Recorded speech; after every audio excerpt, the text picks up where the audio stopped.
저는 조호건축의 이정훈 대표라고 합니다.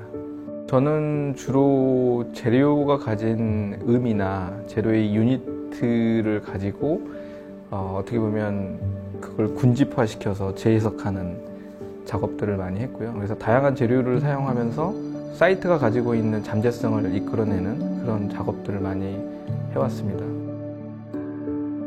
옥상 정원이 가진 잠재성이 굉장히 인상적이었고요. 굉장히 많은 사람들이 상당히 인상적으로 그 풍광들을 보고는 있었는데 조금 더 이 사람들한테 전달하는 방식이 좀 더 드라마틱했으면 좋겠다라는 생각을 했고요. 그 풍광을 젖히는 그 방식 자체가 조금은 더 건축적이었으면 좋겠다, 공학적이었으면 좋겠다라는 생각을 하게 됐죠. 그래서 그런 의미에서 이 옥상 정원을 좀 다시 재해석해보고 싶었던 것 같습니다. 예전에 법규에서는 90cm가 이제 핸드레일 법규였고, 그게 이제 나중에 법이 개정되면서 1.2m가 되면서 과천관도 90cm의 콘크리트 벽에 다시 30cm의 스테인리스 핸드레일이 덧붙여지게 됐어요. 굉장히 인상적이었던 게 그게 일종의 리듬이 있었던 것 같고요.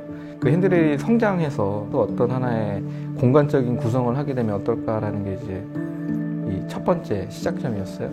그 핸드레일이 이 그림자를 만들어내고 그림자들에 의해서 그 다양한 이 공간감을 만들어내는 것들을 봤을 때 이게 3차원적인 입체적인 공간이 되게 된다면 우리가 이곳의 시간성을 좀 표현해 볼 수 있지 않을까?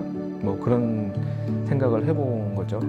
진입부는 좁고 낮은 진입부에서 시작을 하게 되고요. 그 다음에 이 관악산하고 청계산이 가운데 접점으로 이루어지는 그 축을 향해서 크게 오픈이 되는 구조를 가지고 있어요. 그래서 관람객들은 그 복도를 타고 나서 쭉 옥상정원을 타고 가다 보면 가운데 부분 거의 2분의 1 정도가 이렇게 붕 떠 있는 구조물에 의해서 오픈되는 거를 체험할 수가 있습니다.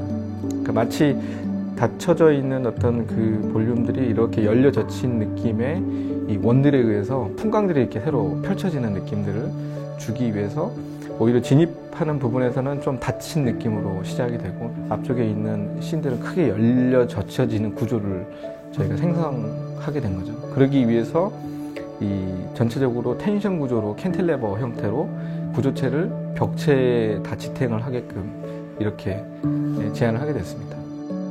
전체적인 계측이나 측량에 의해서 이 전체 옥상 지붕을 3D로 스캔을 한 후 기존에 있던 도면과 실제 시공된 것 사이의 오차를 완벽하게 파악을 해야 됩니다. 그래서 그 오차에 의해서 만들어질 수밖에 없는 갭들을 이 공장에서 전부 다 제작을 한 다음에 현장에서 붙여서 시공을 하는 프로세스를 가지게 된 거죠. 현장에서는 최대한 조립만 해서 만들 수 있는 일종의 BIM 시스템으로 이게 설계를 하게 됐습니다.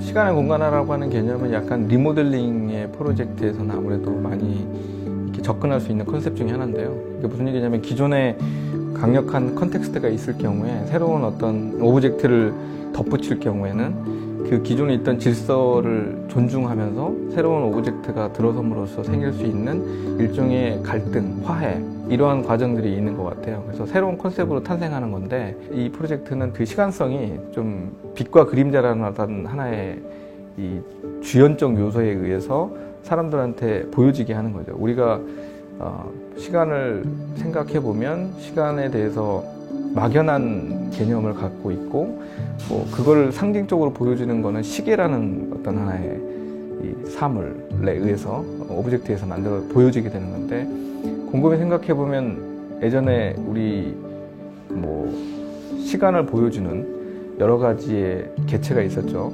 혼천이라든지 예를 들면 추국이라든지 이런 것들 또한 시간이나 어떤 물의 물성들을 이렇게 비주얼하게 보여주는 계측하는 하나의 방식이었잖아요.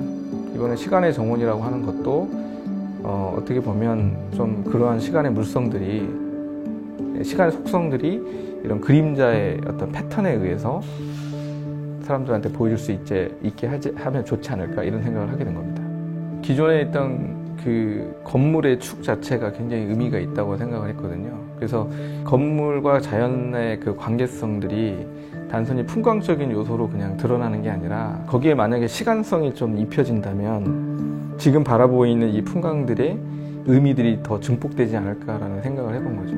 풍광이 바라보이는 게 봄이고 여름이고 가을이고 겨울일 수 있지만 그 풍광들의 이 섬세한 감성들이 이 프레임이 입혀짐으로써 생기는 빛과 그림자적인 요소, 그리고 그림자가 생성되는 각도들, 패턴들, 이런 입체적인 요소들이 무한히 변할 텐데 이것들이 같이 풍광하고 어울려졌을 경우에는 상당히 재미있는 풍광, 또 좀 더 이렇게 더 섬세한 감성적인 풍광으로 이렇게 드러나지 않을까. 그 부분이 굉장히 이 프로젝트에서 중요한 컨셉으로 작동했던 것 같습니다.